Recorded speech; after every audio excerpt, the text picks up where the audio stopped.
ଯେଉଁ ବନ୍ତରେ ଶ୍ରୀରାମ ନିଜର କର୍ଣ୍ଣରେ ପିନ୍ଧିଥିବା କୁଣ୍ଡଳଟିକୁ ରଖିଦେଇ ମହାଦେବଙ୍କୁ ପୂଜାର୍ଚ୍ଚନା କରିଥିଲେ, ସେହି ସ୍ଥାନରେ ବାଲୁକା କଳାରେ ସ୍ଥାପିତ ଶ୍ରୀରାମଙ୍କ କୁଣ୍ଡଳ ଉପାସନାର ପ୍ରତିକୃତି ପୂଜନ କରିଥିଲେ ଶ୍ରଦ୍ଧାଳୁମାନେ। ତ୍ରେତୟାର ରାମଘାଟ ଅତୀତ ଆନ୍ତର୍ଜାତୀୟ ନୌବାଣିଜ୍ୟ ବନ୍ଦର ମାଣିକପାଟଣାରେ ପ୍ରତୀକାତ୍ମକ ଭାବରେ ବୋଇତ ବନ୍ଦାଣ ଉତ୍ସବ ଅନୁଷ୍ଠିତ ହୋଇଥିଲା। ସାଧବ ଘରର ମାମାନେ ଚନ୍ଦନ ସିନ୍ଦୁର ଦେଇ ଧୂପ ଦୀପ ଦେଇ ଦୁବ ଅରୁଆ ଚାଉଳ ଫୁଲ ପକାଇ ମା ମଙ୍ଗଳାଙ୍କ ଉପାସନା କରିବା ସହ ସାଧବ ପୁଅଙ୍କୁ ବନ୍ଦାପନା କରି କହିଥିଲେ, ଆକା ମା ବୋଇ ପାନ ଗୁଆ ଥୋଇ ପାନ ଗୁଆତକ ତୋର ମାସକ ଧର୍ମ ମୋର ଧ୍ୱନିରେ ପ୍ରକମ୍ପିତ ହୋଇଥିଲା ମାଣିକପାଟଣା। ଐତିହ୍ୟ ରହିଛି, ସମୁଦ୍ର ଶାନ୍ତ ହେବା ପରେ କାର୍ତ୍ତିକ ପୂର୍ଣ୍ଣିମାରେ ସାଧବମାନେ ବୋଇତ ନେଇ ବିଦେଶକୁ ବାଣିଜ୍ୟ କରିବାକୁ ଯିବା ସମୟରେ ଏହିପରି ବନ୍ଦାପନା କରି ବିଦାୟ ଦେଇ ଶୁଭରେ ଫେରିବାକୁ ମଙ୍ଗଳ ମନାସୁଥିଲେ। ତେବେ କୁଣ୍ଡଳ ମହୋତ୍ସବ ସମିତିର ସଭାପତି ଅଶୋକ କୁମାର ଜେନା, ଦାଶରଥୀ ମହାରଣା, ଅମରନାଥ ବାଘେଲା, ରାମଚନ୍ଦ୍ର ଜେନା, ବନମାଳୀ ଦଳାଇ, ଅଶୋକ କୁମାର ସାହୁ, ଭାସ୍କର ପ୍ରଧାନ ପ୍ରମୁଖ କାର୍ଯ୍ୟକ୍ରମ ଆୟୋଜନରେ ସହଯୋଗ କରିଥିଲେ।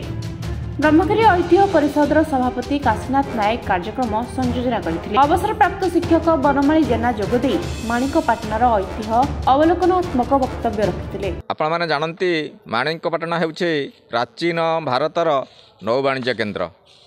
ଏହା ଏକ ଆନ୍ତର୍ଜାତୀୟ ବନ୍ଦର ଥିଲା ଏବଂ ଏହିଠାରୁ ଦେଶ ବିଦେଶକୁ ରପ୍ତାନି ଆମଦାନୀ ହେଉଥିଲା। ଏହିଠାରୁ ଆମର ସାଧବ ପୁଅମାନେ ବିଭିନ୍ନ ଦେଶ ଜାଭା, ସୁମାତ୍ରା, ବର୍ନିଓ, ସିଂହଳ, ଜାପାନ, ଚୀନ, ବ୍ରହ୍ମଦେଶ ଆସି ଦେଶକୁ ଯାଇ ଆମ ଦେଶ ବାଣିଜ୍ୟ ବେପାର କରି ଆମ ଦେଶକୁ ସମୃଦ୍ଧ କରୁଥିଲେ।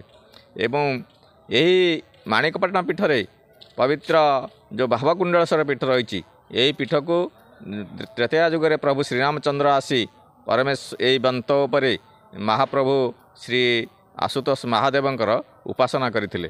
ଏବଂ କଥିତ ଅଛି, ଯେତେବେଳେ ସେ ମହାଦେବଙ୍କ ଉପାସନା କରିବାକୁ ଯାଉଥିଲେ, ସେତେବେଳେ ସେ ଶିଳା ସଂଗ୍ରହ କରିପାରିଲେ ନାହିଁ।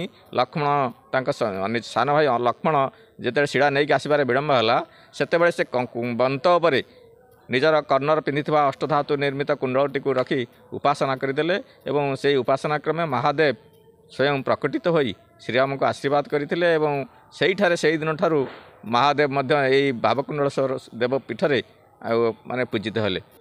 ଆମର ପରମ୍ପରା, ମାଣିକପାଟଣାର ପରମ୍ପରା ବହୁ ପ୍ରାଚୀନ ଏବଂ ବହୁ ପୁରାତନ।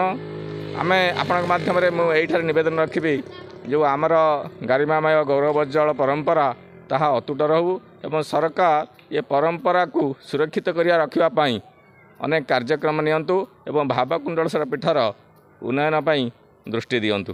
ଐତିହ୍ୟକୁ ମନେ ପକାଇ ଆମେ ଏଠାରେ ଯେଉଁ ଭାବକୁଣ୍ଡଳେଶ୍ୱର ପୀଠରେ ବାଲୁକା କଳାରେ ପ୍ରଦର୍ଶନ କରିବାକୁ ଦେଖାଇଛୁ, ଯେ ଶିଳ୍ପୀ ଦେଖାଇଛନ୍ତି ଯେ ବୋଇତ ବନ୍ଦାଣର ଉତ୍ସବ ଆମ ପ୍ରାଚୀନ ନୌବାଣିଜ୍ୟର କଥା ଏବଂ ଶ୍ରୀରାମଙ୍କର କୁଣ୍ଡଳ ଉପାସନା, ମହାଦେବଙ୍କ କୁଣ୍ଡଳ ରଖି ଉପାସନାର ଚିତ୍ର ପ୍ରଦର୍ଶିତ ହୋଇଛି।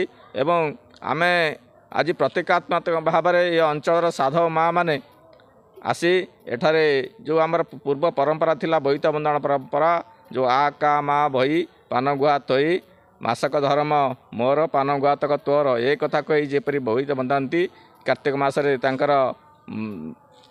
ତାଙ୍କର ପରିବାର ଲୋକଙ୍କୁ ବିଦାୟ ଦିଅନ୍ତି, ସେହି ପରମ୍ପରାକୁ ଅନୁପାଳନ କରି ଆମର ମା ମାନେ ବୋଇତ ବନ୍ଦାଣ ଉତ୍ସବ କାର୍ଯ୍ୟକ୍ରମ କଲେ। ପୁରୀରୁ ବାଦଲ ସୁନ୍ଦ୍ରାଙ୍କ ରିପୋର୍ଟ, ବିଶ୍ୱବାଣୀ ଲାଇଭ୍।